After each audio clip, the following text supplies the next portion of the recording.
Chosen one, anchor your spirit to what I am about to say right now, that quiet you felt this morning.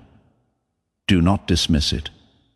Heaven just recalibrated because of you, not because of someone else's prayer, not because of a prophet's intercession, because of what you did this morning, because of one specific act that you did not even recognize as significant.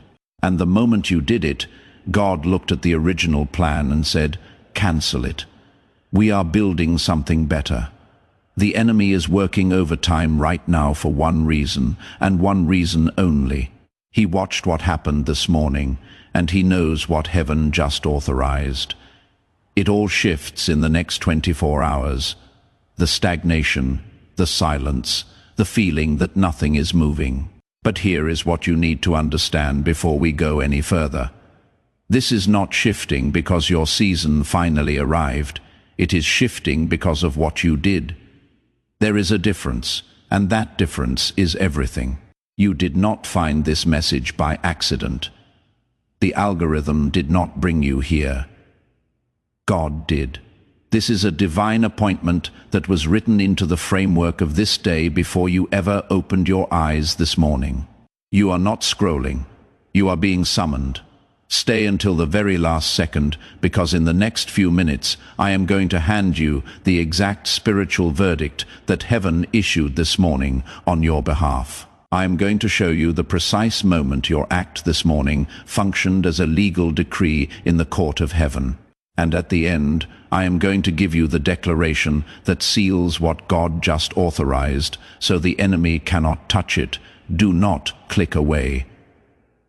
Your future self is on the other side of this message, and if you leave before the end, you will walk out of this threshold without the verdict that was prepared specifically for you today. I know what the last 72 hours have felt like. It has not just been quiet. It has not just been quiet. It has been strange, like the atmosphere shifted, and nobody told you why. Like you woke up this morning carrying something you could not name. Maybe you did something small this morning that you almost did not do. Maybe you chose patience when your first instinct was frustration. Maybe you prayed when you did not feel like it, when the words felt hollow and the ceiling felt like concrete. Or maybe you simply made a choice to get up and move forward, even though everything in you wanted to stay still and surrender to the exhaustion that has been sitting in your bones for weeks now. You felt like none of it mattered. You felt like you were going through motions. You had no idea that what you did in that quiet moment this morning was being witnessed at a level far beyond anything you can see with your natural eyes. You feel suspended right now, like you are standing between two worlds, the life you have been living and the life God has been preparing. And in that suspension, the enemy has been whispering a very specific lie into your thoughts. Listen carefully, because you have heard this lie today. He is telling you that your act this morning was insignificant. He is telling you that small obedience does not move heaven. He is replaying every delayed promise, every unanswered prayer, every moment this year where you did the right thing and nothing seemed to change. The accuser is using your own faithfulness as evidence against you. He is saying your consistency has not registered. He is saying God did not notice. But I need you to hear what the scripture actually says about this moment. Zechariah 4:10 says, "Do not despise these small beginnings, for the Lord rejoices to see the work begin." Listen to that. The Lord rejoices, not tolerates, not acknowledges. Rejoices. Heaven does not grade obedience by size. Heaven responds to the posture of the heart behind the act. And what you carried into that moment this morning was not small. It was the posture of someone who chose God when it cost them something. And that kind of obedience does not go unnoticed. It goes into the record. It becomes evidence. It becomes the legal ground upon which heaven moves.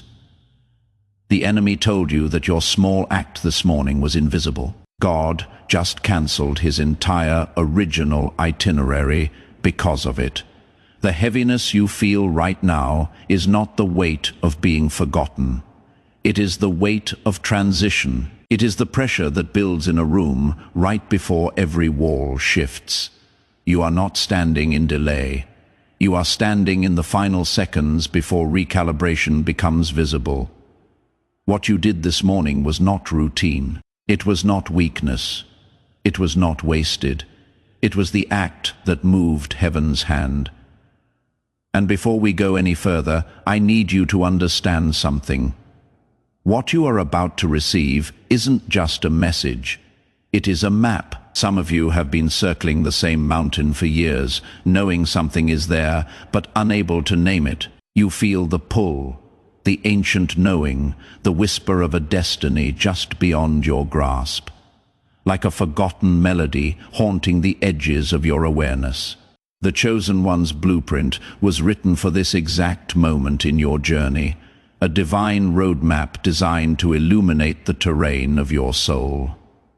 It is a profound unveiling, an 8-chapter journey that decodes the intricate tapestry of why your life unfolded the way it did. Why the suffering arrived so early, like an uninvited guest to your childhood. Why the isolation felt so complete, as if you were the last soul on a silent planet. And most crucially, what divine forces are unlocking right now in this season of your life, preparing you for an unprecedented harvest. This revelation is not meant to be a solitary encounter. It also comes with the full audiobook, a portable sanctuary of truth, so you can carry this wisdom with you during prayer, during quiet moments of introspection, during the times when you need its divine assurance most. And for those of you who sense a stirring within, a deep, undeniable conviction that God is preparing you to speak, to carry a potent prophetic word into this generation, a word that can shift atmospheres and awaken sleeping giants. You will also receive Activating Your Prophet Mantle as a powerful bonus guide. It is an essential tool to help you step boldly into your voice. The link is in the first pinned comment, a beacon pointing you toward this sacred inheritance. But it will not remain there forever, for divine invitations often have a finite window. Now, let's go deeper into the heart of this celestial recalibration, because here is what most people never stop to consider, what eludes the casual observer and even the earnest seeker. God doesn't cancel covenants as lightly. He doesn't reroute the cosmic currents of destiny without profound reason. When heaven itself recalibrates around a single human being, it signifies that this individual has performed an act, spoken a word, or achieved a state of being that registered like a seismic shift in the spiritual atmosphere. And what you did this morning, whether you fully grasp its magnitude or not, sent a frequency upward, a resonant vibration that compelled heaven to respond, not out of disruption or a desire to cause chaos, but out of pure, unadulterated recognition. It was an acknowledgement of a shift that had occurred within you. Think about what that means for a moment. You have been praying, waiting, pressing through the trials and tribulations, and somewhere deep within the chambers of your heart, you have been harboring a quiet, persistent doubt, wondering whether any of your earnest pleas, your silent tears, your persistent efforts are actually being heard in the vast expanse of the cosmos. And the answer that reverberated this morning wasn't a faint whisper, a still, small voice that easily fades into the background noise of life. No, it was a complete divine restructuring, a celestial decree. Heaven didn't merely adjust the margins of your existing story like a minor edit. Heaven, in its infinite wisdom and power, cancelled the entire draft and began writing something entirely new, a narrative of unparalleled glory and purpose. But here is where the revelation deepens. For most people hear that and immediately feel a wave of hope surge through their being. And indeed, hope is right. hope is profoundly warranted. But if you allow yourself to stop at the ephemeral feeling, you will miss the profound instruction embedded within this sacred moment. God doesn't recalibrate your life simply to make you feel special, though you are undeniably cherished. He recalibrates because he is orchestrating a transition about to move you to a new spiritual landscape, a realm of purpose and destiny that the old blueprint, the previous iteration of your life, could never have accommodated. And this means that something you have been clinging to, something you may have affectionately or even desperately called your dream, your plan, your meticulously crafted timeline, had to be released like a bird leaving the nest before he could place the new assignment, the greater calling, into your open hands. This is often the part that stings the most, the aspect that brings tears to the eyes and ache to the soul for most people. Because the thing that God cancelled this morning wasn't just an external plan, a career trajectory, or a relationship. In many profound cases, it was a version of yourself, a version that had grown too comfortable in the waiting room of life, mistaking the preparation for the destination itself. A version that had started to confuse the antechamber of divine process with the grand ballroom of your ultimate purpose. You had begun to settle into the delay, into the season of dormancy, as though it were your permanent address, your unchangeable reality. And God, in his boundless mercy and perfect timing, looked at you this morning and whispered, "Not yet, but more importantly also, not here, never here, never here, never here." You were never meant to reside permanently in the place of preparation. And what is coming next, what is poised to unfold, will likely surprise you, because it always does at this profound layer of divine revelation. Observe, there is a timeless pattern that runs through the lives of every single individual whom heaven has ever dramatically redirected. It is woven into the very fabric of their journeys. It shows up with breathtaking clarity in the story of Abraham, when God commanded him to leave everything he knew, every familiar comfort, every deeply ingrained security, without even providing him with a clear destination. It manifests in the poignant narrative of Ruth, who walked away from the known and the comfortable, a widow leaving her homeland in the direction of a harvest she couldn't yet see, driven by an unseen promise. It is powerfully evident in the dramatic transformation of Paul, who was stopped mid-stride on a road that made complete logical sense to him. A road he was absolutely certain he was divinely appointed to be on, and was rendered blind until he could finally see with spiritual sight. The undeniable pattern is this: God never recalibrates the merely willing. He recalibrates the ready, and ready looks and feels vastly different from willing.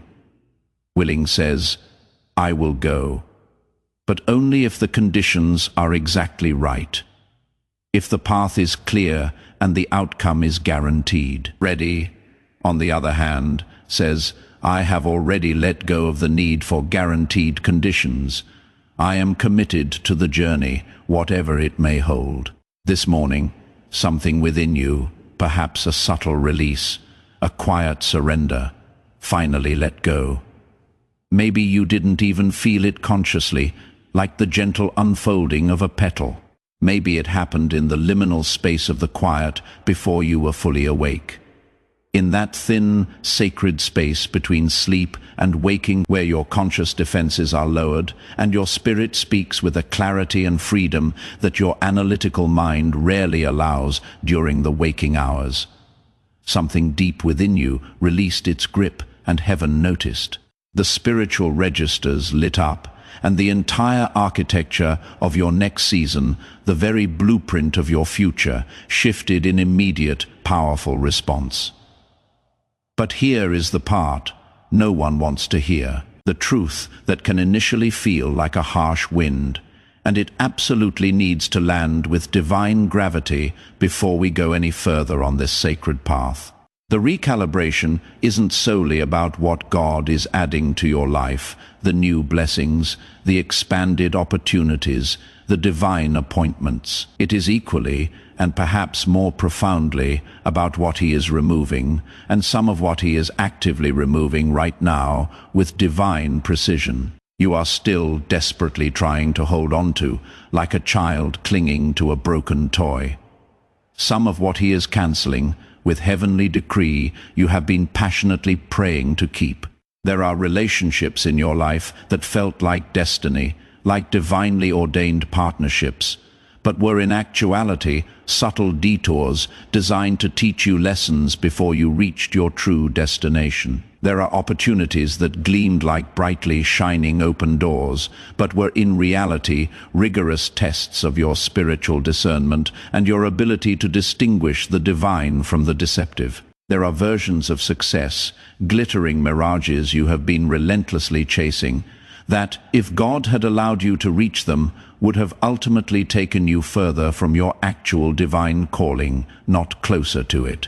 And this is the inherent tension, the profound paradox of divine recalibration. It doesn't always feel like a blessing when it initially begins. It often feels, in the moment, like a devastating loss. Stay with me, I implore you, because what is coming next is the very path that holds the power to break the cycles of the past and set you free into your appointed destiny. Joseph understood this tension, this agonizing paradox, better than almost anyone in the sacred texts. He carried a dreamer, genuine, palpable, God-given dream, and for years after receiving it, everything that transpired in his life appeared to be the polar opposite of that dream coming true.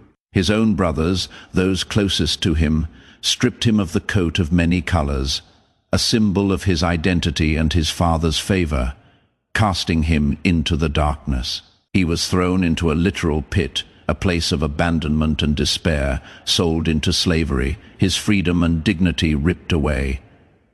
Falsely accused, his character maligned, imprisoned, his potential confined, and yet, at every single point of apparent cancellation, of utter devastation, God was not absent. God was actively constructing. The pit was not a punishment. It was a powerful, albeit agonizing, preparation for the palace. But Joseph, trapped in the suffocating darkness of the pit, could not see the grand design.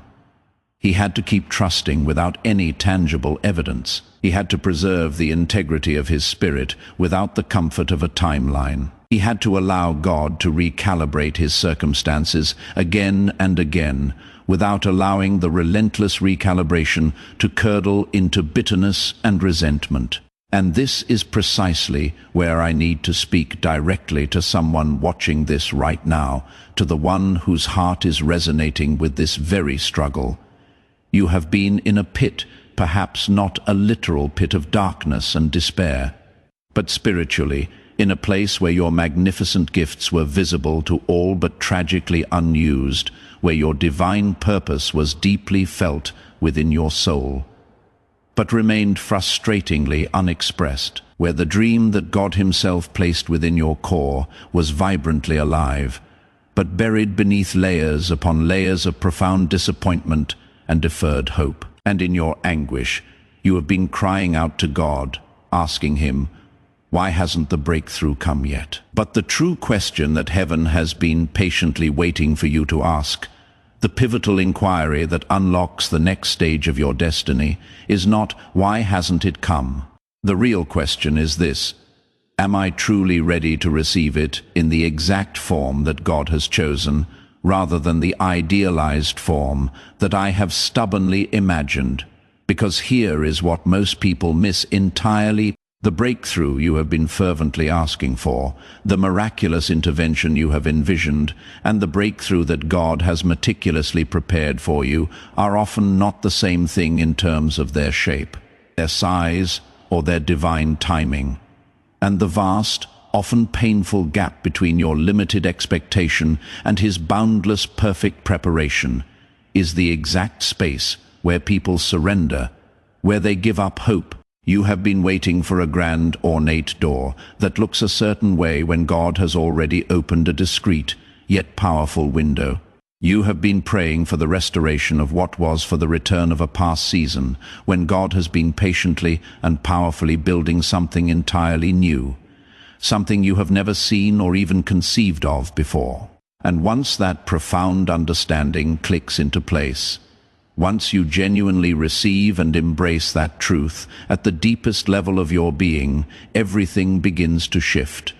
The perspective changes, the struggle softens, but there is still another layer, another profound truth lying just beneath the surface. Because right underneath that liberating realization is a root that runs even deeper into the soil of your being. And if you do not see it, if you do not identify and address it, it will continue to operate subtly beneath the surface of every new season, every divine encounter that God brings you into, sabotaging your progress. It is the insidious root of self-protection masquerading as spiritual discernment. It is the deeply ingrained habit of calling your fear wisdom. It is the practice of labeling your avoidance of risk as patience. It is the tendency to mistake your withdrawal from meaningful engagement for peace. Many people who are genuinely called, genuinely anointed, genuinely chosen by God have inadvertently built entire theologies around their own hesitation, their own innate resistance to stepping out. They have transformed their delay into a sacred doctrine. They have eloquently preached surrender to the will of God while silently, desperately, and meticulously controlling every variable they can possibly reach, clinging to the illusion of safety. And God, in His unwavering love and perfect understanding, has been waiting, not because He is slow to act, but because He will never force you into a freedom that you have not yet genuinely chosen. This morning, something within you, however fleetingly, stopped controlling, even for a single sacred moment. And that moment, that sliver of surrendered release, was profoundly enough. Now, here comes the confrontation, and I say this with the deepest love and conviction, because this is the very part that holds the power to shatter generational cycles and liberate you into your true inheritance. The greatest barrier standing between you and everything God has so meticulously recalibrated in your favor is not the enemy. The enemy is real. Spiritual warfare is undeniably real. Opposition is a tangible force, but none of that is your greatest obstacle right now. Your greatest obstacle is that deeply ingrained part of you that still, at its core, doesn't believe you are truly allowed to have it, to receive it, to possess it. It is the part of you that has been wounded so many times, disappointed so profoundly, so repeatedly, that you have inadvertently built a hidden wall around your heart. Not to keep God out, for He can breach any barrier, but to protect yourself from the devastating pain of hoping again at full, unrestrained strength. You have been believing cautiously, like someone tiptoeing through a minefield, trusting partially, like a sailor, with one hand on the rudder and the other clinging to the railing, surrendering, but always keeping one hand firmly on the outcome just in case. And God is asking you right now, in this precise, pivotal moment, to take that hand back, not to grab the outcome for yourself, but to lift it, trembling perhaps, in complete and utter surrender. Because here is the utterly unexpected truth, a revelation that reframes everything you have received today, everything you have experienced up to this point. God didn't recalibrate heaven, didn't orchestrate this monumental shift in your life because of how perfectly you performed or how flawlessly you behaved. He recalibrated because of how profoundly honest you became. It was not your flawless performance this morning that initiated this divine response. It was not your unwavering discipline, your consistent spiritual routines, or your perceived spiritual maturity. It was the moment of raw, unguarded honesty, the profound moment you stopped pretending to be okay when you weren't, the moment you allowed God to see the actual, unvarnished condition of your heart. That was the celestial signal that heaven responded to. Not the polished prayer delivered with perfect articulation, not the memorized declaration recited with practiced eloquence. It was the truth that lay underneath all of it. The authentic cry of your soul, the place within you that finally whispered with complete vulnerability, "I don't have this figured out. I desperately need you to carry what I simply cannot." That raw vulnerability, that sacred nakedness before the gaze of the Almighty, was the very catalyst that activated the recalibration. Heaven doesn't primarily move toward your perceived strength. Heaven moves with unparalleled power toward your surrender. And that, my friends, changes absolutely everything. Because it means you don't have to arrive at your destination fully healed before God can begin to use you. You don't have to arrive at your calling completely whole before He can send you forth with divine purpose. You don't have to arrive with absolute certainty before He can establish you firmly in your destiny. He is building within you right now, through this very moment of profound recognition and surrendered honesty, an unshakable foundation that will be more than strong enough to hold the immeasurable weight of everything He is about to release into your life. Now, I invite you to place your hand upon your heart, to feel the pulse of divine truth within you, and to declare this with me. With every fiber of your being, I release the version of myself that survived by staying small. I release every agreement I have unconsciously or consciously made with delay, with doubt, with the insidious lie that I am too broken, too flawed, too unworthy to be chosen. I cancel every expectation I have built in my own mind without heaven's divine input or confirmation, and I open my hands wide and receptive to receive what God has actually perfectly prepared for me. I am not waiting for permission to step into my divine purpose, because that permission was eternally granted before I was even born. I do not carry the limiting labels that have been placed upon me by people who could not see what God sees, who could not comprehend the divine potential He has ignited within me. I walk forward today, not because I possess all the answers or have every step mapped out, but because I profoundly trust the one who does. My breakthrough is not coming in the future, it is already here. It is already moving. It is already intricately woven into the very fabric of this sacred moment. I am seen, I am known. I am exactly where heaven needs me to be in this present time and place. And from this day forward, I will not negotiate with fear.